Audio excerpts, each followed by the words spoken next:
Guy, welcome to Spain, first of all.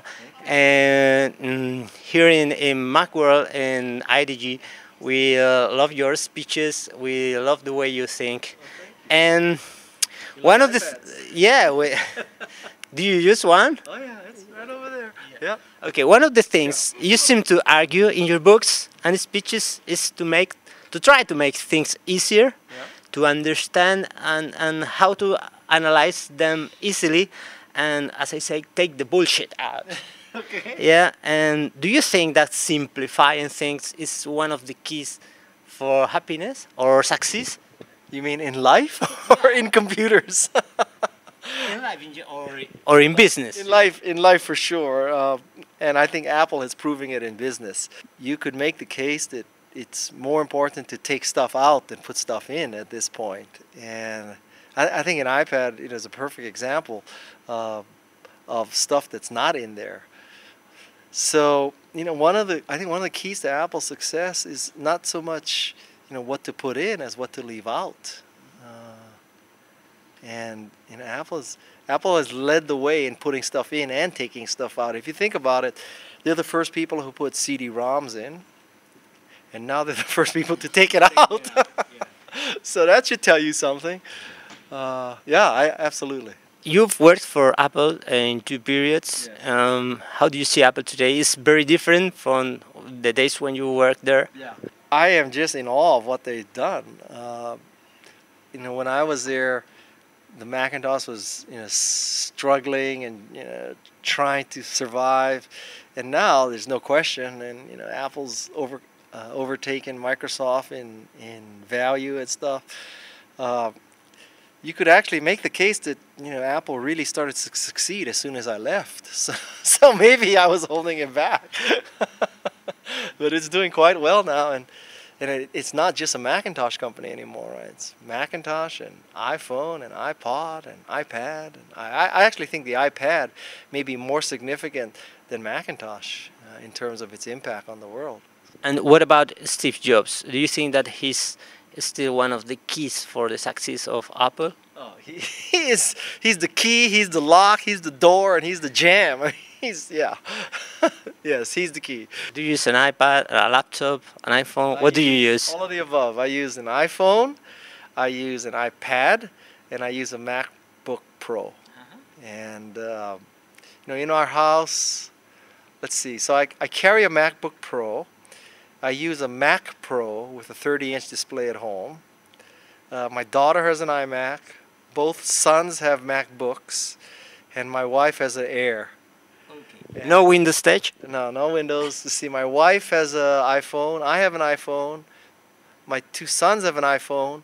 And when we all converted to the latest iPhone, that meant we had some extra iPhones left over. So now my 8-year-old daughter has an iPhone, but no carrier plan. So she just uses it as an iPod, basically. Yeah. Spain has been through an economic recession these years. Who hasn't? And many small and medium companies are struggling to survive. What tips or what wisdom would you give them to do better? Well, I think one has to understand that many times these kinds of recessionary periods are part of a cycle. And so, this too will end.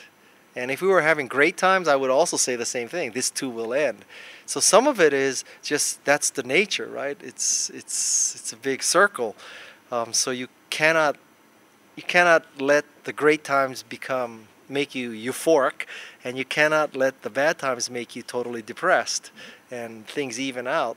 It's easy for me to say, but I really think that's how the world works. And I don't think there's any case to be made that innovation is not necessary. I think innovation in tech anyway is cheaper than ever, because people are cheaper and the tools are cheap with open source, and marketing is cheap with Facebook and Twitter and blogs, and the cloud. Now who buys a room full of servers anymore?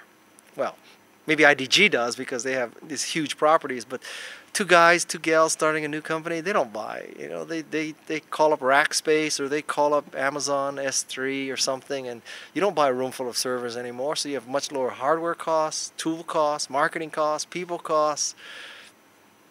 Life is good. You mean taking advantage of technology? Basically, yes, yes. And you are close to reach 300,000 followers in Twitter, and you have just started a fan page in Facebook. Yeah. You have a huge success in social media. Well, not What- huge like Britney Spears.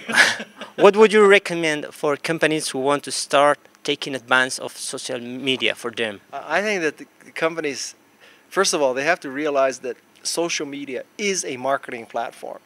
It's not just for social reasons. The second thing they have to realize is they have to provide value. So what value do their tweets, do their updates, do their sites provide? And the value is, you know, information or insights or assistance. I mean, those are the three big areas. And so that should be what companies do. Now, if you do that well, I think you earn the right to then promote. So if you look at people like Dell Outlet on Twitter or Virgin America on Twitter, it's not pure promotion.